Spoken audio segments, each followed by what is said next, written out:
ጤና ይስጥልኝ ክቡራትና ክቡራን የዩቲዩብ ቻናል ቤተሰቦች፣ ሰበር መረጃዎች መውጣታቸውን ቀጥለዋል። አስቸኳይ ፈጣን ሰበር መረጃዎች ዩቲዩብ ላይ ሲጫኑ ቀድሞ ለእናንተ መልእክት እንዲደርሳችሁ እና ዜናዎችን በፍጥነት እንድትከታተሉ የዩቲዩብ ቻናሌን ሰብስክራይብ በማድረግ የደወል ምልክቷን መጫን አትዘንጉም። ወደ ሰበር መረጃዎች። የገቢዎች ቢሮ በኮሚሽን ነጋዴዎች ግቢ የሚገኙ ተሽከርካሪዎች በአስቸኳይ እንዲነሱ አዘዘም። የገቢዎች ቢሮ በኮሚሽን ነጋዴዎች ግቢ የሚገኙ ተሽከርካሪዎች በአስቸኳይ እንዲነሱ አዘዘም። የአዲስ አበባ ገቢዎች ቢሮ በተሽከርካሪ ኮሚሽን አገናኝነት ስራ የሰማሩ ነጋዴዎች የሻጮችን ተሽከርካሪ በድርጅታቸው ቅጥር ግቢ አከማችተው መሸጥ በሕግ የተከለከለ መሆኑን በመግለጽ በግቢያቸው የሚገኙ መኪኖችን በአስቸኳይም እንዲያነሱ ጥብቅ ትዕዛዝና ማስጠንቀቂያ አስተላልፏል።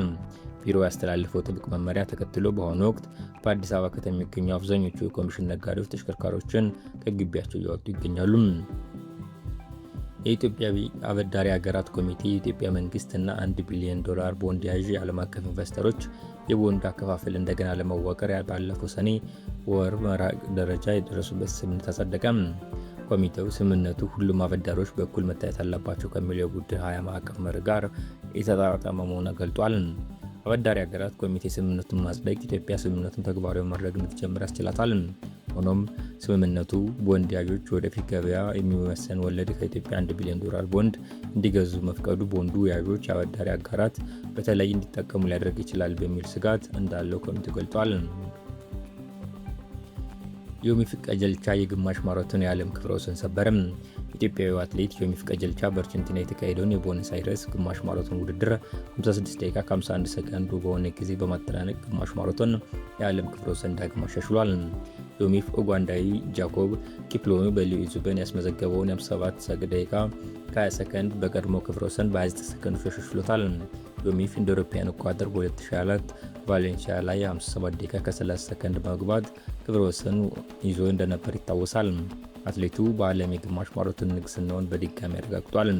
በተመሳሳይ በሴቶች ግማሽ ማራቶን ውድድር ኢትዮጵያዊቷ አትሌት ፎራይት ተስፋዬ ርቀቱን በ1 ሰዓት ከ03 ደቂቃ ከ57 ሰከንድ በማጠናቀቅ አሸናፊ ሆናለች። ዮሚፍ አዲስ የዓለም ክብረ ወሰን የዓለም አትሌቲክስ ይፋ ማረጋገጫ የሚጠበቅ ይሆናል። የሀገር አቀፍ ድረ ምረቃ ፕሮግራም የመግቢያ ፈተና ኤንጋት ተመዝጋቢዎች ዩዘርኔም፣ ፓስወርድ እና ኢንትራንስ ቲኬት አሁን ላይ ማግኘት እንደምትችሉ ተገልጿል። በመሆኑም ፕሮፋይላችሁ ላይ በመግባት ኤግዛም ክሬዴንሻል በሚለው ስር ዳውንሎድ ኢንትሪ ቲኬት የሚለውን በመጫን ወደ ፈተና ማዕከል መግቢያ ቲኬቱን አውርደው ፕሪንት ያድርጉም። ፈተናው ከሚጀመርበት ሰዓት 30 ደቂቃ ቀድማችሁ መድረስ ይጠበቅባችኋል። ሀገር አቀፍ የድረ ምረቃ ፕሮግራም የመግቢያ ፈተና ኤንጋት ነሐሴ 20 እና 21 2018 ዓ.ም እንደሚሰጥ መገለጹ ይታወቃል። አንድ የክርስቲያን እምነት ተከታይ የቁርአን ውድድር አሸንፎ የኡምራ ጉዞ ተሸለመ። በግብጽ የሚኖር ሚና የተባለ የክርስቲያን እምነት ተከታይ በቁርአን አፈጻጸም ውድድር ላይ ተሳታፊ በመሆን አሸናፊ መሆኑ የመገናኛ ብዙሃንና የማህበራዊ ሚዲያ ተጠቃሚዎችን ትኩረት ስቧል። ሚና በውድድሩ የተሳተፈው ሙና የተባለች ሙስሊም ጎረቤት ለውድድሩ ስታደርግ የነበረውን ጥረት ከተመለከተ በኋላ እሷን የመርዳትና የመበረታታት ዓላማ ሰንቆ እንደነበር ተገልጿል። ውድድሩ አሸናፊ በመሆን የተበረከተለትን የኡምራ የመካ ነፃ ጉዞ ሽልማት እሱ በሃይማኖታዊ ምክንያት ሊጠቀም ስለማይችል ሙሉ በሙሉ ለጎረቤቱ ለሙና አበርክቶለታል። ይህ አርአያነት ያለው እርስ በርስ መከባበርና የጎረቤትነት ፍቅር ድርጊት በግብጽና በተለያዩ ማህበራዊ ሚዲያዎች ላይ ከፍተኛ አድናቆቶችን እያገኘ ይገኛል። አይፎን 15 ካልተገዛችሁልኝ ያለው ወጣት ራሱን ጨምሮ ቤተሰቡን ነፍስ አጠፋም። በህንድ ማርሻት ግዛት ዕድሜው 18 ዓመት የሆነ ወጣት አዲስ አይፎን 15 ስልክ እንዲገዛለት ያነሳው ጥያቄ ቤተሰቦቹ ባለመቀበላቸው ከፍ ያለ ቦታ ላይ በመውጣት ራሱን ከገደል አፋፍ ላይ አቁሞ ይታያል። ወላጆቹ በሰዓታት ላይ ሲለምኑትና ለማሳመን ሲሞክሩ ከቆዩ በኋላ አባቱ ሊያድኑት ወደሱ ሲጠጉ ወጣቱ አባቱን ጨብጦ በመሳቡ ሁለቱም ከገደል ወድቆ ሕይወታቸው አልፏል።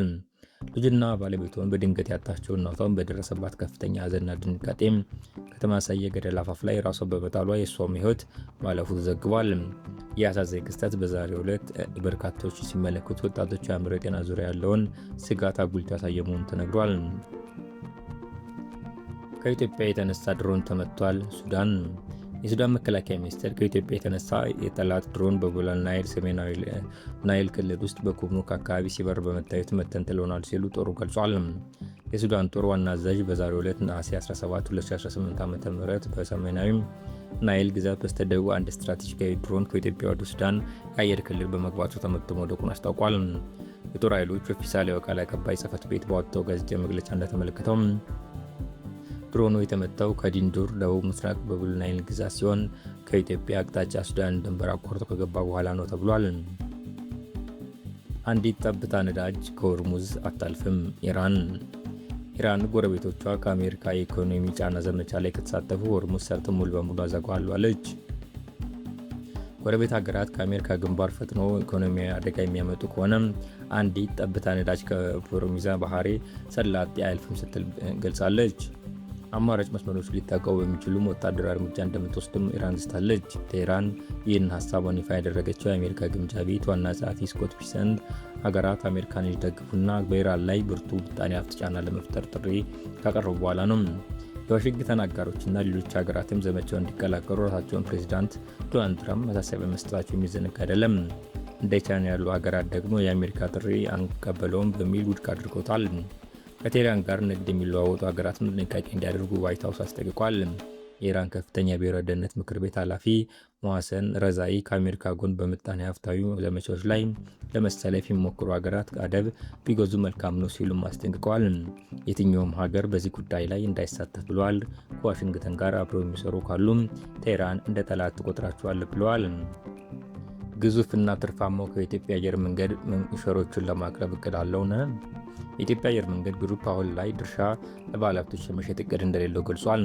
የአየር መንገዱ ዋና ስራ አስፈጻሚ አቶ መስፍን ጣሰው አየር መንገዱ ሸሮችን ለማቅረብ እቅድ እንደሌለው አመልክቷል። በአሁኑ ወቅት አየር መንገዱ ምንም አይነት የካፒታል እጥረት እንደማይታይበት የገለጹት አቶ መስፍን የተቋሙን ድርሻ ለባለሀብቶች የመሸጥ እቅድ የለውም ብለዋል። ሸር የሚሸጠው አስፈላጊ ሆኖ ሲገኝና የካፒታል ፍላጎት ሲኖር ቢሆንም አየር መንገዱ አሁን ባለበት ደረጃ በራሱ አቅም ውጤታማ ስራ እየሰራ ይገኛል ሲሉ አሳውቀዋል። ወደፊት ሊመጣ ይችላል፣ ዛሬ ግን የሚያስፈልግ አይመስለንም። ሆኖም የመንግስት ፖሊሲ ውሳኔ ነው የሚሆነው ብለዋል።